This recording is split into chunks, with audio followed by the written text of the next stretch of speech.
Yeah. The thing that rubs me wrong is when people say things that they know nothing about and then pass it off as their opinion. It's like, well, there's a difference between making a judgment on something that you understand and saying that you understand something and therefore that your judgment is valid. So when people do the latter, that it's like, cool, well, everyone starts out with a full stack of chips in my mind. It's like the more you take away from those things in your own mind, it's just like, cool, I'm not going to respect that. I'm not going to respect that.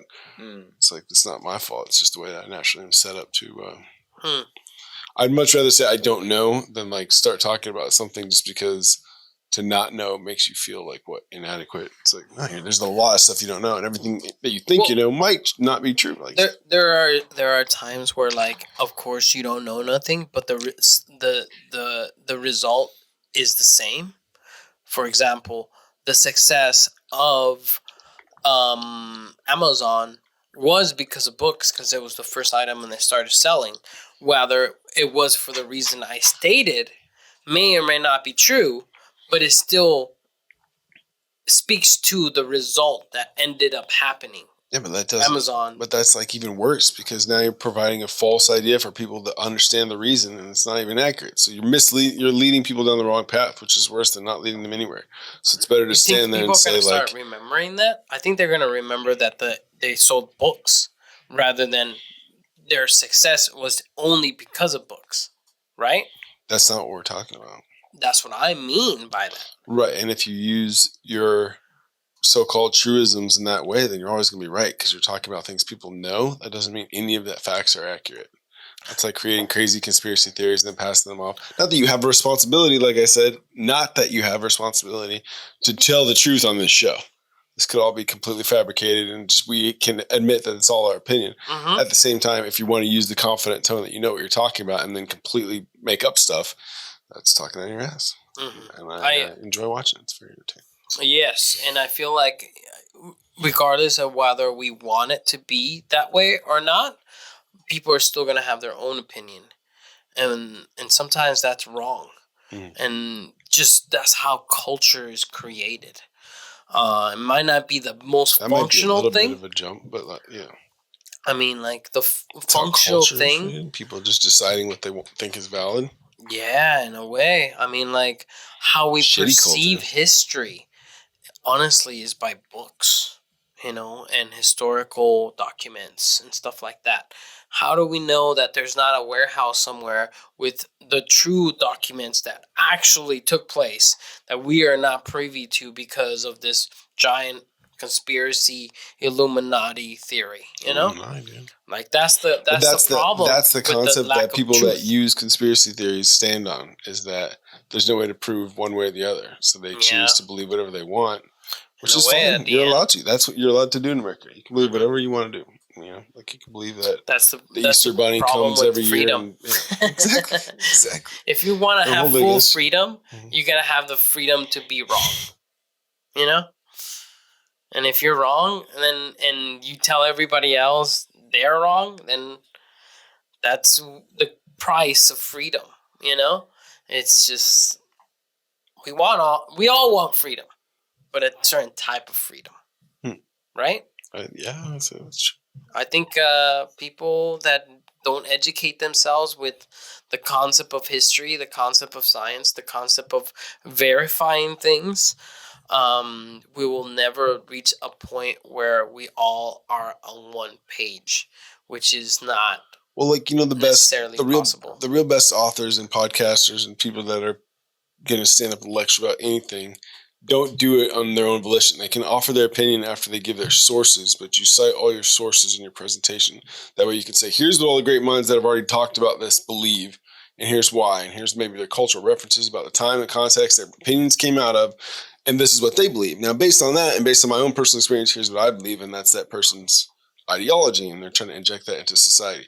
That's not the same to say that that's not the same as looking at the past, deciding whatever you want from it, and saying, well, I'm going to do this thing. It's like, yeah, that's fine, but that is not an approach that other intelligent people respect because you're not already acknowledging what has happened. So you can create your own opinion, but the level of confidence that you have in an unjustified opinion is pretty much directly proportionate to your own value of your ego, which values itself so much I want to interject by saying, like, one way of looking at it. You want to interject? Is like, in mine? You gonna interject in me? I'm gonna interject. I'm gonna interject. Which no, is you like, sir. One way of thinking about it is like the guy's building a ladder or a ring on a ladder. A ring on a ladder? A ring on a ladder, like a rung on a ladder, where it's like all the people before him have built up to a certain place of knowledge. So you are standing on the knowledge of everybody else, and you're adding another rung to it based upon getting up that high from the knowledge of all the other individuals. The other could be seen, which could be like religious or conspiracy theories, is like the way to your truth is through a trampoline. And that trampoline gets you to all these places, but yet where you go is not consistent, and you're not going to necessarily be able to like point it out directly. There's nothing concrete about it. So you can't stand on it. You can bounce up towards it and get close to it, but it's like an area. Essentially, like truth is an area of space. And when you're standing on a ladder, you're always going to be in the same area of space. You're going to share that space with all these other people because everyone else can get there, because they can climb the ladder to get to that point. If you have a trampoline and you're jumping to a particular area, you're asking somebody to get to the same type of understanding that you have, but through just using their own imagination or their own imaginative process, not based necessarily on proof or on other people's ideas. So it's asking the individual to like. So essentially, so I'm saying like. I see what you're so saying.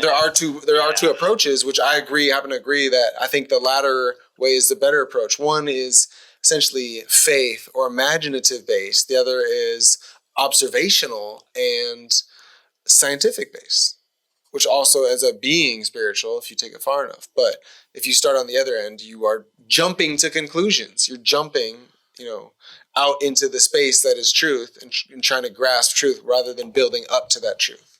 What do you think, Neal? I think that's like trying to paint a wall with a trampoline versus a ladder. It's like, if you add another rung, you can paint up a whole nother layer. But as I don't know. I think it's an interesting analogy. But I'm just pointing a finger at, if you want to actually talk with confidence, there's no one that's going to stop you. In fact, that's why children are often looked at as some of the most confident people until the world, other people or the world itself reinforce its standards on them. So you can be as confident as you want. It doesn't convince the intelligent people that you're correct, because intelligent people don't value the confidence over the facts. And what the facts are is what we've all agreed to be true. The tricky thing then becomes with morality is that if you're just basing your own idea of what's true based on what everyone else is true, then you can very quickly get misled. So especially when it comes from people who say things that are not fully researched, then it's like, okay, well, somebody who's younger than you who watches this might act, but we're not a news show. We're not responsible. This is just our opinions and our talking about what we randomly know, referring to all these things anyway. So it's not like anyone's going to come after you. Which is a lot of what our history has been developed by, right? By what? The telling of a story, the telling of a record, and they claim to be true in these specific terms. Atlantis was a real thing to Plato, right? Plato. And so therefore we consider it as a real historic recollection of a real event. Versus, hey, on my journal, I was like, I met a fucking fairy in some faraway land in my closet. It's like, okay, motherfucker was fucking tripping or some shit. So there's certain credibility we give to certain people. And that credibility stems from their library of work. Their library of actual events that we have more documents to. So verification is a huge part of deciding what is true and what's something that is grounded with more evidence, right? So by those factors, we've decided that certain things in history have more evidence together to prove that Atlantis lived or existed versus let me take you on this ride. Versus thinking that, okay, it was a fantasy world of this guy that was very intellectual, that talked about other events that actually took place. We have other evidence for, but this one very specific, very like grandiose, we haven't had proof for it. It's not credible. There's not enough evidence for it, except for, for example, what's that guy that just Grant Harris, or not Harris? Fuck, Hancock. Who is it? He just made a documentary on Netflix. I forget, the ancient history or something like that. Okay. And he spoke about Atlantis and how it's in this particular place in the Sahara, where it's called the Eye of something, of the Sahara or something. I need to educate myself more on this. Anyways, there's theories out there. They're not considered truth, but they're the closest thing to truth. Okay. So by that factor and that metric alone, a lot of where we come from is like a mystery. That's where I come from. So our idealized version of what reality is not grounded in solid ground. It's this fucking like... It's pretty solid, dude. We've been around long enough that you can trust actually our origins. Like, what do you mean? I mean that in the next 100 years, I can tell, I can say that's true. What? I don't think we have gone far enough. I think the levels of representations of evidence that show how we created the pyramids are not explaining the story well. We haven't figured out certain things we figured out thousands of years ago. How is that possible? How is it that something we created thousands of years ago we can't create now because it's just too costly? And they spent we can create better stuff and more useful stuff for society, but yet they spent their entire life creating this pyramid.